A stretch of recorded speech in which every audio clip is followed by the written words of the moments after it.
Good morning. আজকে Nifty হয়তো gap আপে খুলতে পারে। নিফটি ওভারসোল্ড পজিশনে এসে গেছিলো, তার কারণ দেখেছেন নিফটি 8-10 দিন টানা নিচে এসেছে। আজকে একটু উপরে খোলার সম্ভাবনা আছে। কয়েকটি স্টক নিয়ে একটু আলোচনা করব। সানফার্মা যদি 1900-র নিচে বা 1900-র আশেপাশে পান তাহলে ভালো হবে। যদি গ্যাপ আপে স্টার্ট হয় তাহলে কিন্তু সানফার্মা চলবে না।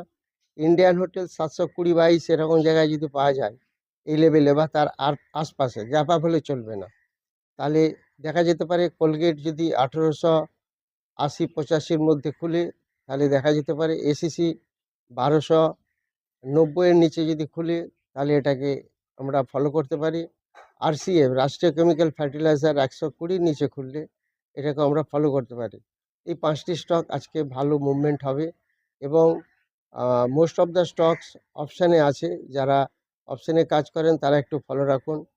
আপনারা সাবস্ক্রাইব করবেন, লাইক করবেন, শেয়ার করবেন। Sun Pharma, Indian hotel, Colgate, ACC, RCF